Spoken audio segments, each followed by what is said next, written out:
Find a pen and fill the paper with the message that it wants to send. Welcome to the Aviatrix Book Review Writers Room. I'm Liz Booker. Today is the first of what will be a series of discussions with women writers in aviation, hoping to inspire and guide other women in aviation to share your stories through writing.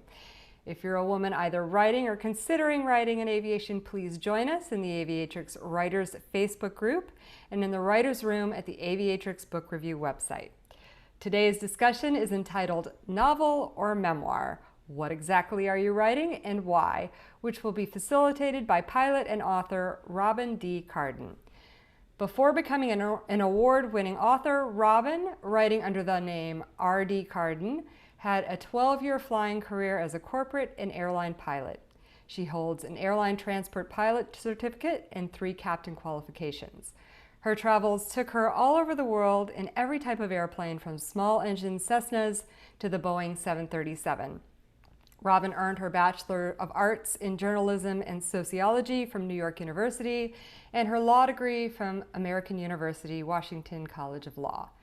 A native New Yorker, Robin now lives in San Diego, California, with her beloved rescue pets. Her first novel, Fly Girl, is a work of fiction inspired by her own aviation experience, and the sequel, Angel Flight, continues the story of the personal and professional challenges faced by female pilots. Welcome, Robin, and thanks for facilitating today's discussion. Thank you, Liz, not only for inviting me and for having me today, but for all of your effort in creating both the Aviatrix Book Club and the Aviatrix Writers Group and championing these types of sessions. Your efforts have been tremendous and I think have benefited all of us, which is why I am pleased and proud to be able to give this presentation today. So before I hand the program over to you, let's let our other guests introduce themselves and their work or their anticipated work. And so I'll call on everybody and you can just give us a brief background of your aviation and your writing. I'll start with you, Patty. Background military pilot and retired 777 captain. And I wrote a nonfiction book on parenting and then just finished a memoir called From Plane to Plane, My Mennonite Childhood, a National Scandal, and an Unconventional Soar to Freedom. And Laureen, we'll go with you next.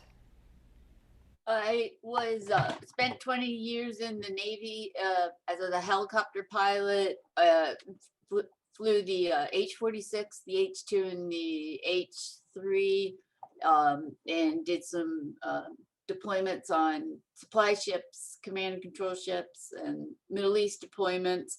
I've written a short story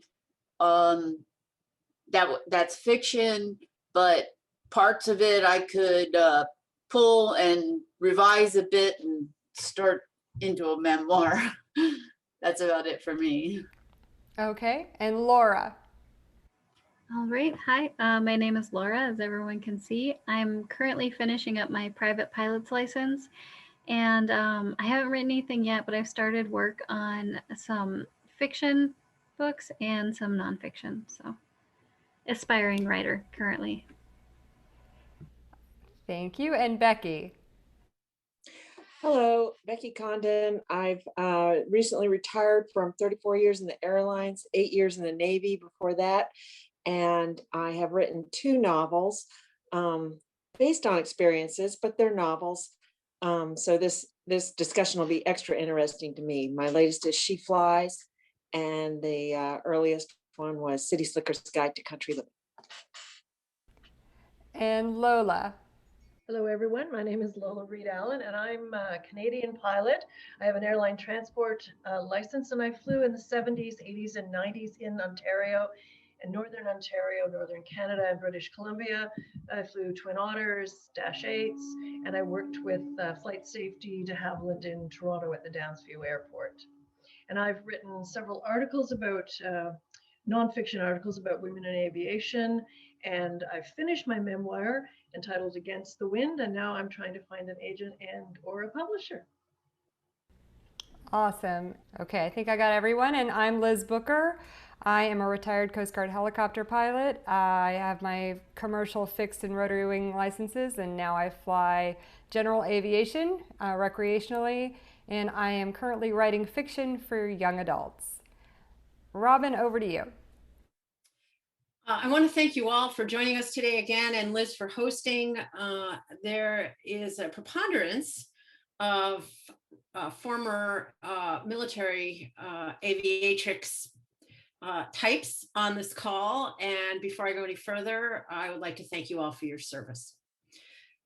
You know, it's one thing to fly in the military. It's another thing to be a woman flying in the military.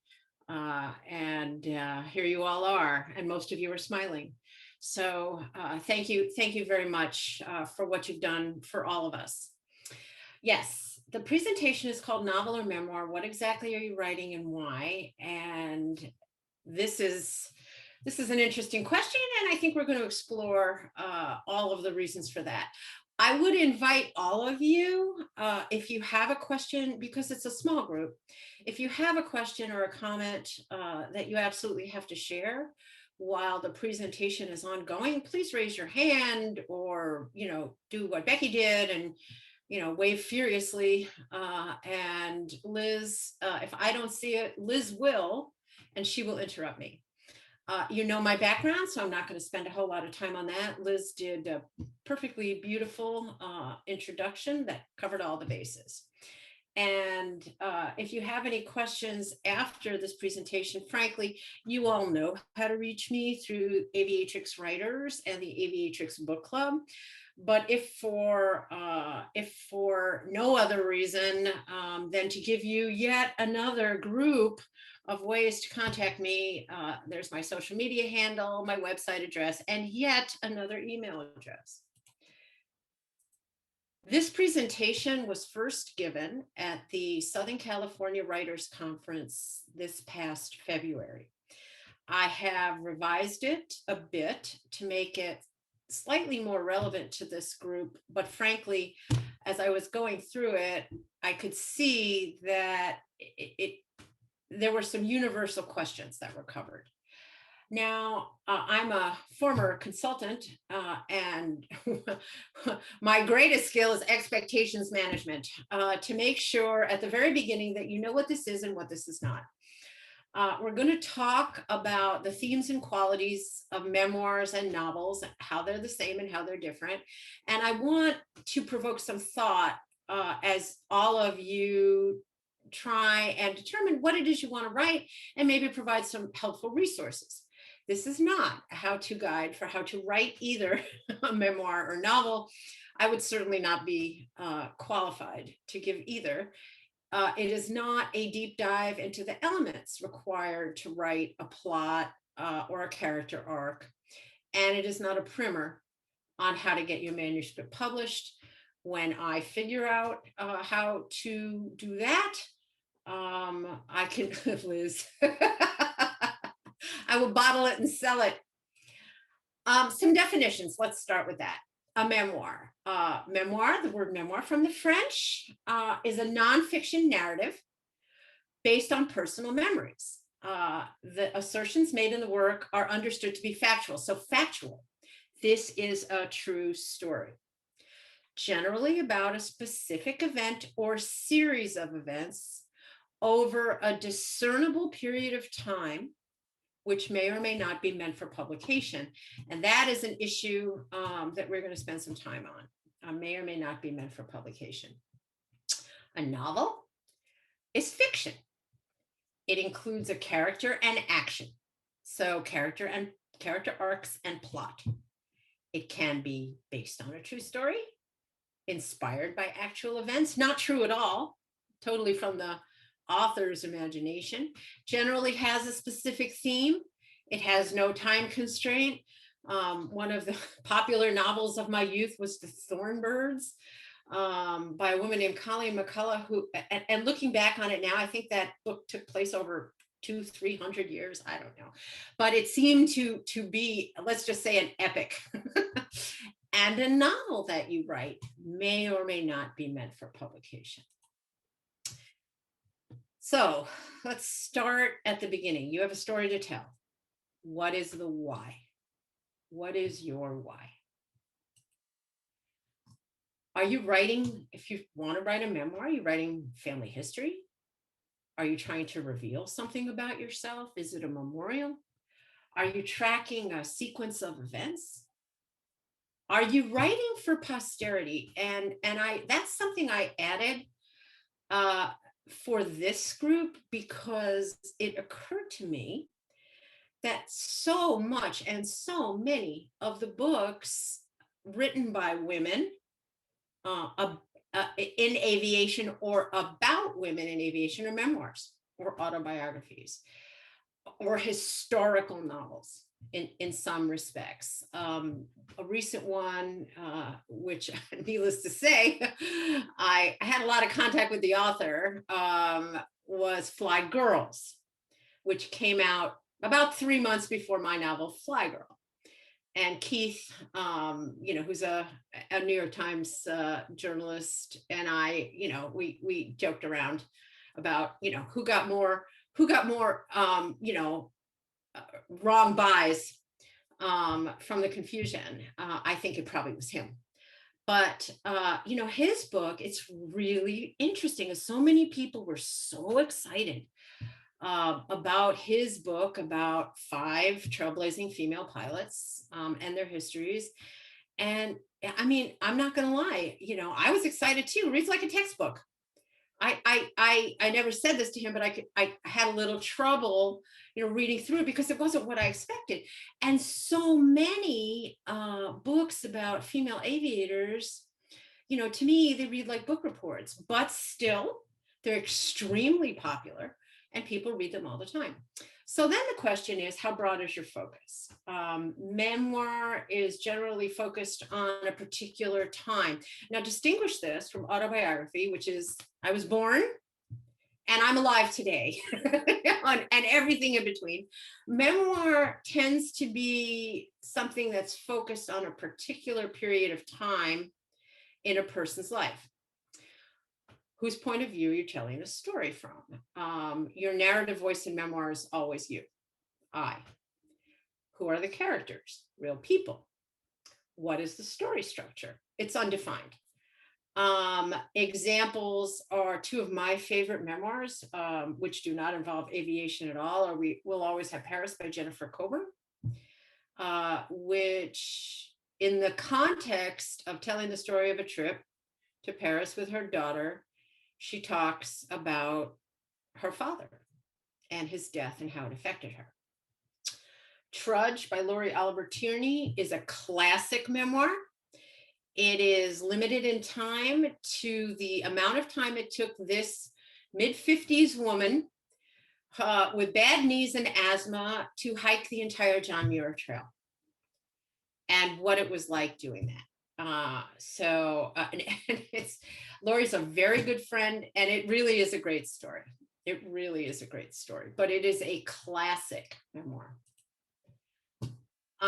A recent aviation book club example is A Chick in the Cockpit by Erica Armstrong. So was it a memoir? I mean, I'd like a couple of responses to that question. I think most of the people on this call read it. I know I did. Was it an autobiography or was it a memoir? Does anybody want to share their impressions of where they think that book fit? Because if you don't, I will. And say, Liz, were you going to raise your hand? Your mouth is open.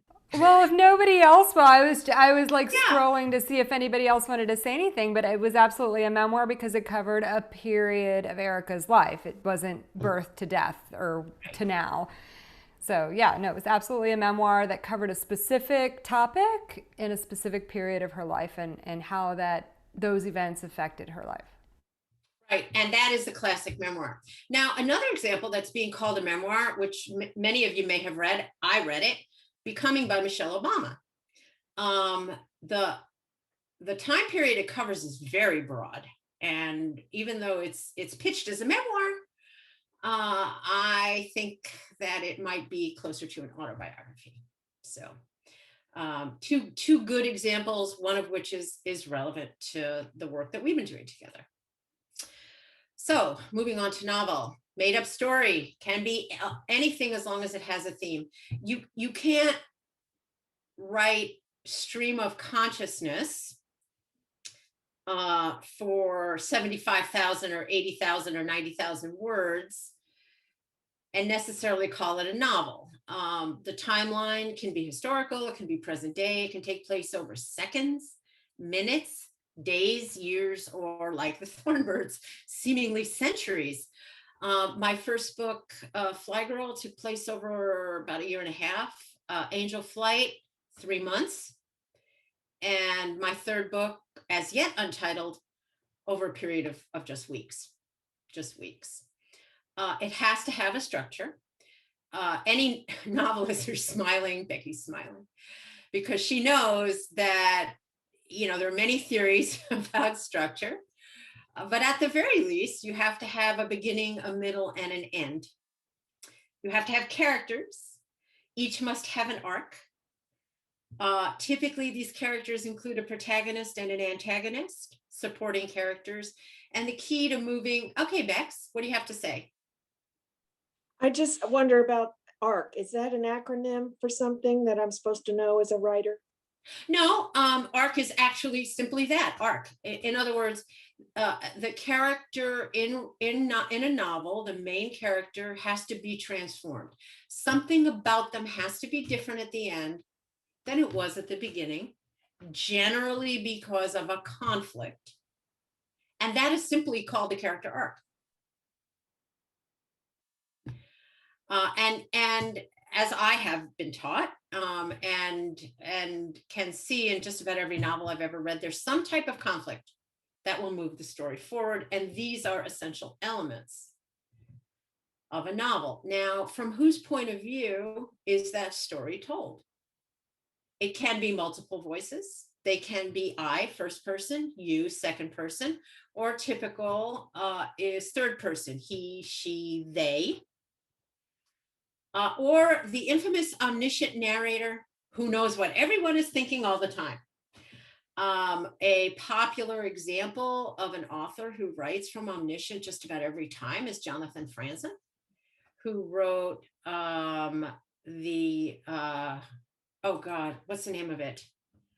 The Corrections, which was his first book, which I think won the Pulitzer Prize. So wait a minute, hold on. If you write a novel, can it be inspired by actual events? Why, yes, it can. Maybe a character is real, maybe the historical time period is real, maybe the story is a biopic, dramatized story about a real person, historical time period, World War II, particularly for books that feature women in aviation or WASPs. Based on a true story, the story is fictional, but the events surrounding it are true. Saving Private Ryan is an example. Based on actual events, most fiction set in the Holocaust is based on actual events, and partially fictional. Some of it is true, some of it isn't. But can I base my novel on something that actually happened, Master Poe? Why, yes, Grasshopper. Let's use these two beauties as examples. Motivation for your why. Fly Girl is a novel based on actual experiences. Why? I integrated a formerly all-male workplace. I like to call myself an unintentional trailblazer because it was never my intention, to do anything like that. I just wanted to go flying, and I wanted to fly these jets. The men who already worked there were not inclined to fly with the women, and they were not very nice to me. During that difficult time, I kept 2 diaries. One detailed the actual things that were happening day by day. And one was a fictionalized version with characters who, even though they had different names and different qualities, were essentially the people I was working with. And this provided me a way to make sense of what was happening and an outlet for the emotions I was feeling during this not very pleasant period in my life. And I ended up turning it into a novel because I always wanted to write one. And I also wanted to provide an authentic account of what it was like to be a woman in this situation during this time period, which was the early 90s, and not be limited to my own experiences, because I had friends, other women, who are having experiences too. So, Fly Girl is the Aviatrix book club pick for June. And when you read it, you're going to read about some things that happened to this character. Some of it did happen. Some of it happened to me. Some of it happened to my friends. Another reason I wanted to make it a novel. And it was really important to me to make sure the experiences reflected what the environment was like. So that was my why. What is your why? Do you have a bigger meaning, or do you just want to tell a good story? My big why was Me Too, to talk about the loneliness and pain of being in a hostile work environment. Are you writing to heal? Do you want to write a true story about an experience, to let some things go? Which is this is a big topic in memoir writing right now. Do you want to be bound by even the most minute facts? So, for example, Schindler's List by Thomas Keneally is fiction. Oskar Schindler was a real person. I visited his grave in Jerusalem. There definitely was. There was a list, but everything else was up for grabs. Murder on the Orient Express is another famous one, Agatha Christie. It was inspired by the story of the kidnapping of the Lindbergh baby, but it's fiction. Will you draw on events that trigger certain feelings, and what do you want them to be? First-time novelists, if this is your first go round, it's much easier to draw on your own experience, and that will help you access the deep emotional content you're going to need to reach your readers. How unique is your story? And is it really unique?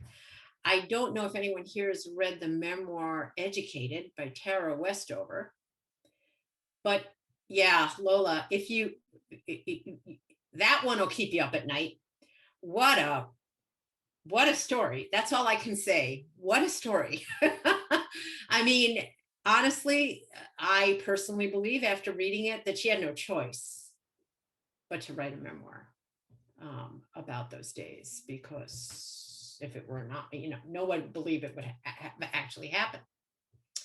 Again, we've talked aviation books by and about women, mostly memoir.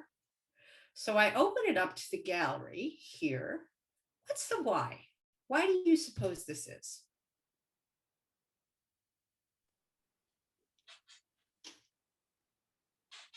Becky wants to talk. Go ahead, Becky.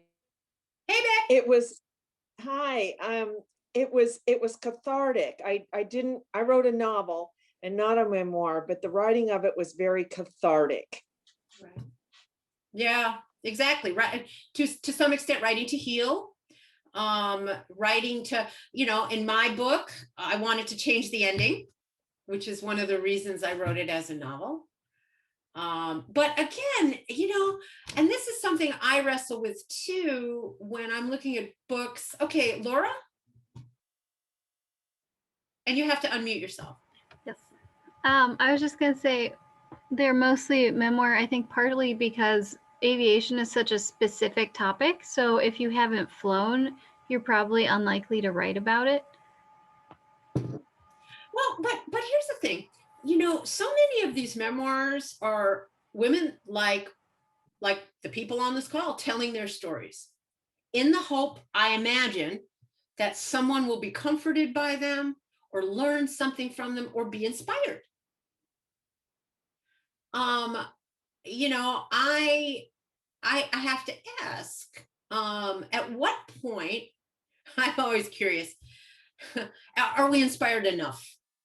At what point do we want to write different things?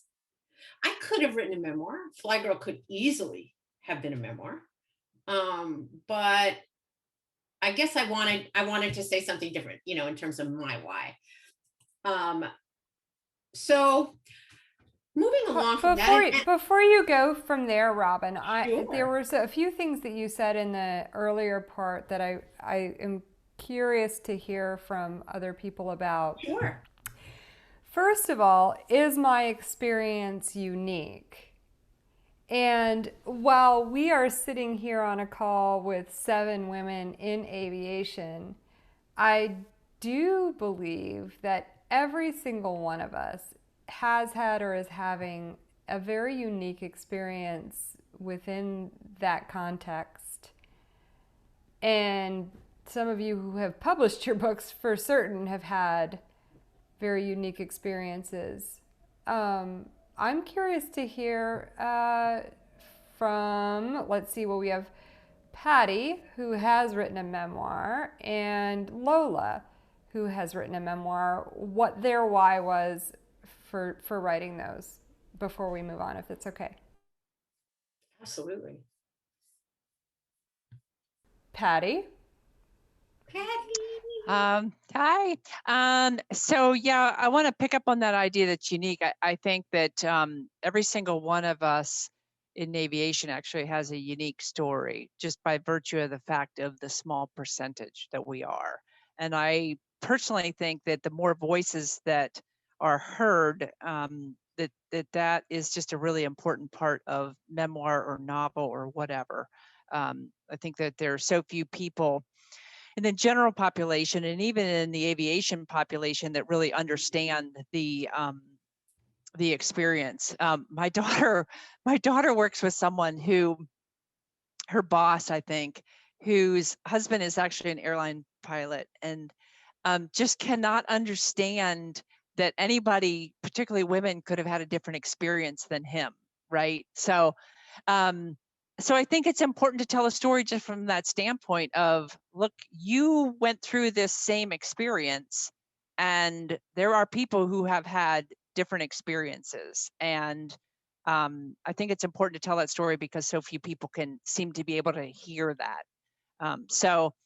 But for me personally, in my memoir, I came from a background of growing up in an old order Mennonite and leaving this world that was so completely different from the world that I inhabit now. And I wanted and an experience with a scandal and national news. And I wanted to write about that. I had 2 main reasons I always say for writing a memoir. And one was it was an accountability project. And to me, that means being a witness. I wanted to be a witness for things that had been hidden. Even though it made national news, there was a whole hidden side to it. It was really important to me to basically lay a record down and to document it. And I did that with newspapers and court cases and my own personal stories. And then the second half of the reason was that I wanted to illustrate this sort of mystical path out of very challenging circumstances. And, in basic terms, that just means like a trail of breadcrumbs. At least that's what it means to me, is these circumstances that feel like we can't get out, we'll never escape. When will it ever end? To recognize sort of a path of breadcrumbs. So those were my 2 reasons for writing a memoir. And I think I briefly considered writing a novel, but it felt like there was just too many specifics to the story that it just it felt like it had more, for lack of a better word, integrity, or like I would have had to contort myself to write it as a novel rather than as a memoir. Can I ask you a question, Patty? Sure. So obviously, that was your why, and you wrote the memoir, and that was your choice. So my question is, do I hope you realize you can take any piece of that and novelize it at any time if you wanted to do that, if you wanted to continue writing in that way. Everyone, I think, writes from real world experience to some extent, except people who write like urban fantasy and create worlds and stuff like that. But that's not me. So, and I don't know that that's anyone on this call. But, have you thought about that to continue to write in a different genre? Well, yeah, so I have another book that I wrote about parenting. And I guess what I have kind of arrived at is that I'm kind of a nonfiction person, I think. Yeah. I want to write about concepts. And so who knows, I may change my mind at some point, but that's kind of what I arrived at, is that, my personality, or just where I go, is kind of nonfiction of, I really like to illustrate and kind of demystify patterns. And you can do that through novel. Any way you want. Yeah. Yep. And then Lola, you are on the cusp of publishing a memoir. Why did you choose to go that way? Well, one can only hope that I'm on the cusp of publishing, but I know that I will be successful. I chose memoir because I thought some of my experiences were so unique that if I wrote it as a fiction, people could say, oh, she just made that up. It didn't really happen. And that really ties into, well, I'm sorry, whether it was Patty or Robin, what one of you said about the man who, Patty, your daughter works with someone who couldn't believe that anyone could have had a different experience than him. And it's very likely that his experience is fairly homogenous for men. They probably have a fairly similar, although certainly not identical based on their age and their background, but still it's going to be a much more homogenous background and a more homogenous response. And I think that while we're all unique, and we have very unique stories to tell, because if nothing else, we're only 5% of the commercial aviation population. One of the things that a writing coach stressed to me was that despite that, she said, oh, look, there's lots of women who've been abused, lots of women who don't earn the same amount of pay for doing exactly the same job as the man or the men who are sitting beside them. But she said, you need something really unique. And I thought initially that just being one of 200 women licensed to fly commercially in Canada was enough. And I mean, that's a big country to have only 200 women licensed. But she said, no, what you really need is a unique angle. And for me, that unique angle is being the only female in almost every company I worked at. So I had no one to talk to that could really identify with me, much like your daughter's boss, the airline pilot, because no matter how much they tried, my male co-workers couldn't quite understand. And I was really like a fish out of water to them. I mean, their mothers were stay-at-home moms, their wives and or girlfriends, maybe not and or, their wives or girlfriends may work, but they were working more for the money and just to get out of the house as opposed to having a career. And they found it very difficult to understand why I even wanted to have a career. And unfortunately, that lack of understanding also was expressed by my father and my grandfather, and probably everyone else I knew. They just simply couldn't understand. My very first flight lesson, I went with my husband. Everyone at the airport was male, including my son, and that was just the start of things to come. So Lola, what was the why behind what's the why behind you've shared all that, and I think many of us can identify it, but so what's the why behind writing your memoir?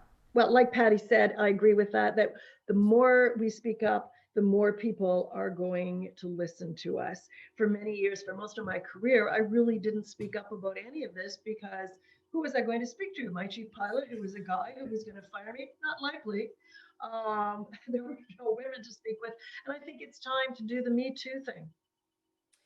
It's interesting you should say that, because the job experience on which Flygirl was based pretty much ended with me. This was a Fortune 100 company I was flying for, going to the senior vice president of human resources at the company and complaining after I had gone to my boss several times, following chain of command. Sure. But finally, with, no action, going to the senior vice president of human resources, who just so happened to be his direct report. So it wasn't like I was skipping steps or anything, but there I am sitting in the executive office buildings of this company, instead of my office at the airport, telling this story. And they said, well, we're going to start an investigation, which of course was run internally, found no discrimination. And within 6 months after that, I was fired. I understand your point is we keep banging on the issue to get people's attention. I listened to the podcast that Liz quoted, or that Liz published, that Jenny Beattie had just done. Banging on these issues that we have been banging on, for years and years and years, and not just like 2 or 3 years, 20 or 30 or 40 years. And we bang on it, that's just my expression, to get people to listen in the hope that we can affect change. So, that's what I'm hearing, in some instances from both Patty and Becky and from Liz. The why is so that we can make change. And may I just say, thank goodness we're all still trying to do that. We haven't seen a whole lot of change in our lifetimes. My aviation career started in 1991. So what is it now? 30 years? No change. Same percentage of women, commercial pilots then as now. So that's the why. So moving on, in terms of craft to the when, one of the things we talked about again is how you structure a memoir. Autobiography is your life to date, memoir is time to find. And how do you order your story? A friend of mine who was in the Foreign Service and experienced some of the same things, sadly, that females in aviation have experienced in that service. She organized her book. Every chapter is a different year, set in a different country. So, there's a lot of creative license in the when. Talked a little bit about character. The memoir is always I. Novels can be a variety of different points of view, and this is like me, Robin, bastardizing the English language again, and making up my own words, because I call my books novels, because they're not memoirs, because they're not fully true stories, and they're told from multiple points of view. I like to do that. Because I want the reader to know things that the main character doesn't. But, I call them novels because there are real life stories included in that. One of the issues that I imagine, I see Patty is nodding because she knows to publish or not to publish. And Becky too, not everything you write has to be published. I wrote Fly Girl, and let me tell you, I had a little bit of angst over publishing it. Someone may read your book and they may not like it very much. Anyone who has read my books knows there's a character called Dieter who is the main antagonist. That is not the name of the person who was the main antagonist at that position. But Dieter is a character based primarily on this person. So about 6 weeks ago, and I see all the signups for my newsletter. They go to my assistant, but they also come to me. And I saw an email sign up and I took one look at it and I said, that's him. Now, I have not spoken to this man in 26 years. God knows he wasn't all that nice to me when I worked with him, and we certainly didn't keep in touch after I left the job. And I thought to myself, well, it's a common name, his real name, which I'm not going to mention here. I Googled the email address and his picture popped right up, and I would recognize him anywhere. And he obviously found me. He found my books. He signed up for my newsletter, and he stuck with it for a couple of months before he unsubscribed. So he knows what I wrote. I don't know if he read the book. If he did, I suspect he recognized himself in it, because it would have been awfully hard not to. So there's that possibility. There's someone may leave a bad review.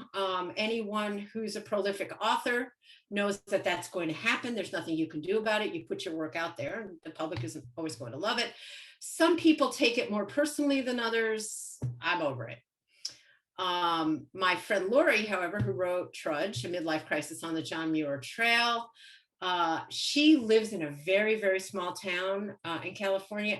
Everyone in town knew about her, and the guide that took her on this hike, who she was not very kind to in the memoir. She used a different name, but everybody knew who it was, and the guide wrote a review. Her daughter wrote a review. I mean, you have to be ready for stuff like that if you're going to publish. Or you may become rich and famous and be holding one bottle of champagne while you're wearing sunglasses and drinking a glass of champagne with the other hand. That could happen. And I have absolutely no doubt that at least one person on this call today is going to have that happen to them. It has not been me. But what I want to just leave you with is think about these things, true or based on actual events. What period of time? Who will be speaking? Is it meant for publication? And everything that entails? And what is your ultimate why? I have included, if you want to take a screenshot of this, some really terrific resources, including the Aviatrix Book Club and Aviatrix Writers. When Fly Girl, my debut novel, when I printed out what I had written over this period of time, I had 83 pages in WordPerfect that I put in a folder. And on the tab of the manila folder, I wrote book. This was in 1994. 25 years later, the book was published. The only way that it got from those 83 pages printed on a dot matrix printer to what you will be reading hopefully soon is by learning how. You don't just, here I am, I was so naive. I think all the great writers, they sit down at their typewriter, they pick out a book, and then it gets published and la-di-da. The amount of work that it takes to learn how to structure a book that is meant for publication, to write it, to revise it again, to get it edited, to have editors tell you that what you wrote is bad and boring. And I had one editor of Angel Flight, which I'm extremely proud of both my books. She sent it back to me when I first sent it to her for editing. She said, send this back to me when it's a book. It's not a book. Like, great. And she was right, of course. One of the characters, I hadn't quite decided on a name. So in every chapter where the character appeared, he had a different name. And finally, by the end of the book, I was calling him Mr. X because I didn't know what to call him. And the editor was exactly right. It wasn't that in her words, it wasn't a book. It wasn't ready for editing, was the point. And she was exactly right. So how do you learn how to do it? Well, you find an organization that can teach you. And in my case, it was San Diego Writers Inc. .org, SanDiegoWriters.org. All of their programs are now available online because nobody is doing, in-person writing classes, or at least that I know of. Maybe where you live, they are. I was in their very first novel writing certificate program. I was a graduate of that program. A couple of other organizations that I am connected with, I've listed.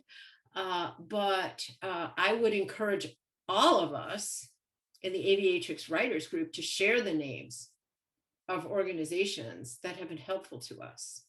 But I will say this, I would not try to write something and publish it without a little education and without professional editing. That's just my opinion, because what's going to end up happening is it is not going to be commercially ready. I'm not going to say it's bad. I'm not going to say it's bad writing. It will not be commercially ready. If it's not commercially ready, people will not be nice about it when they write reviews. So I throw that all out there. Here are some of my favorite craft books, which can be used for any format. And I want to spend a minute on the Trait Thesaurus series. Does anybody know what I'm talking about?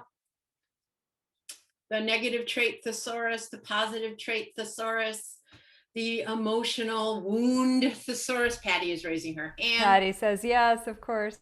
Can I just tell you, these books have made writing a character's emotions and their physical responses to situations much easier. I don't take their suggestions word for word, but they always spark creativity in me. Do you want to say a word or two about it, Patty? Yes, I'll look up after this call. There's a whole series that I found very helpful. I don't see it listed here, but it's a similar genre that you're talking about. They talk about emotional traits. There's a Right. book on like writing about nature, writing about if you're writing in the city.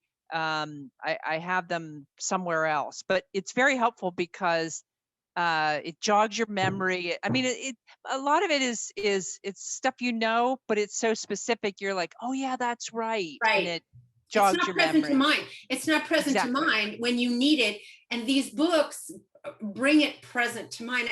And again, I don't copy exactly, but it spurs my own creativity. Do you agree with that? You're nodding.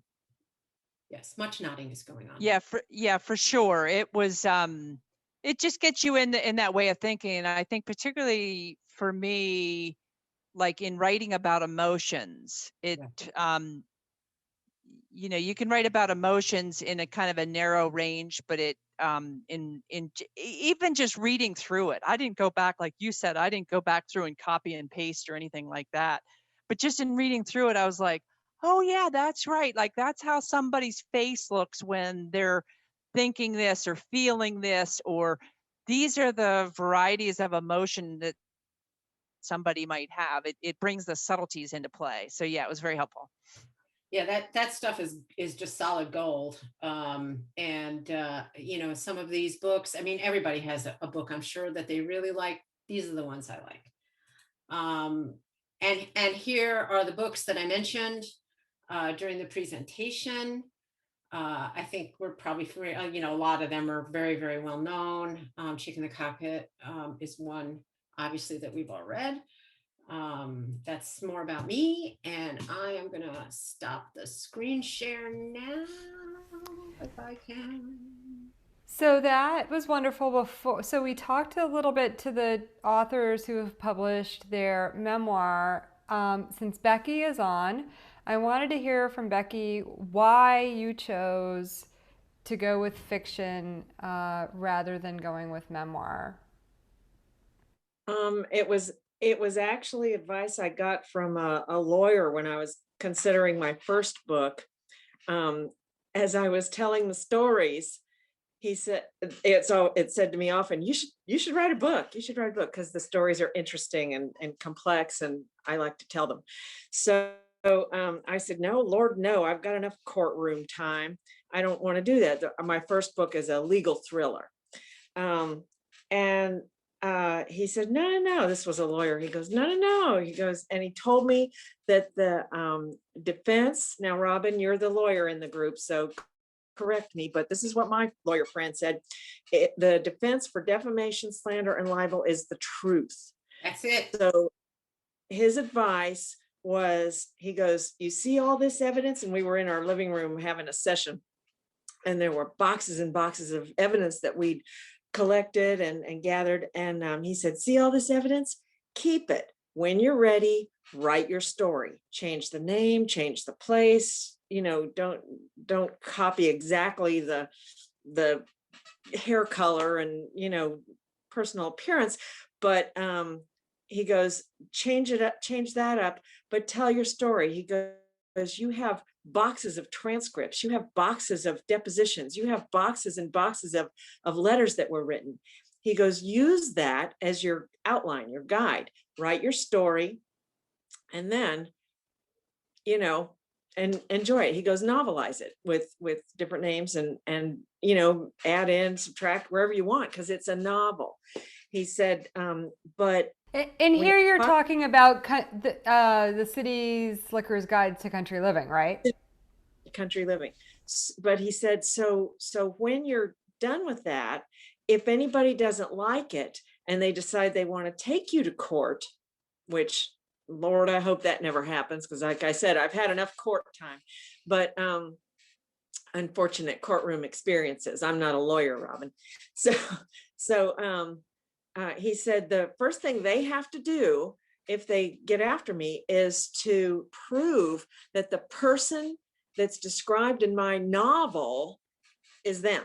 Is them. Of and concerning the plaintiff is the phrase. Of and concerning the plaintiff. Is them.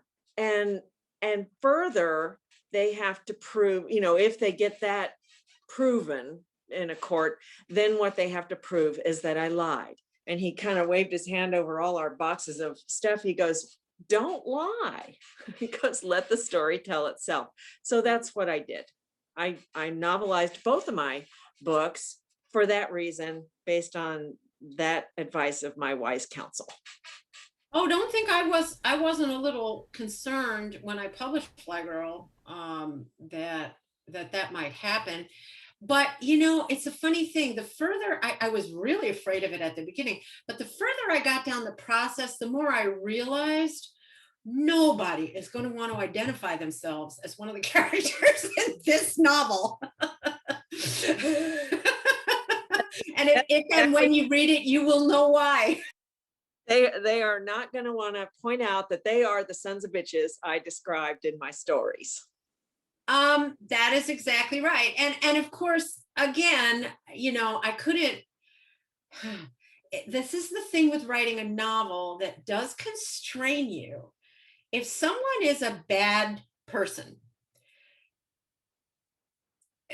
they can't all stay bad people. So I had to take one character who was bad and make him good. And I had to take one character who seemed good and turn him into a bad character. That's what you have to do in fiction. And that is a constraint of fiction. In a memoir, they can be bad all the way to the end. Well, all of that is a great segue into our next Aviatrix book review writer's room, which is Authors and the Law, which we're going to be discussing on April 18th with lawyer and literary agent Jacqueline Lipton. So I'm excited for that. So that'll be our next meeting and recording. I wanted to add, and I want to definitely hear from our last two participants if they have anything to add, but for me, I have elected to go with fiction, and I wrote a piece about this, which I know all of you have read, but anyone who hasn't, I posted how gender would play, asking the question, how is gender going to play in your writing? And for me, because I am someone who was sort of oblivious, I don't know if that's strange or not, but I was oblivious to gender as being an issue for the entire period of time, from the time I was 5 till I was 25, becoming a pilot, that gender was an issue. I was encouraged and supported, and I just didn't ever encounter any negativity about it until I actually went to flight training. And I am still processing. And from the moment I started flight training until the moment I retired, I was reminded every day, and I had a lot of negative experiences, and I'm still processing those.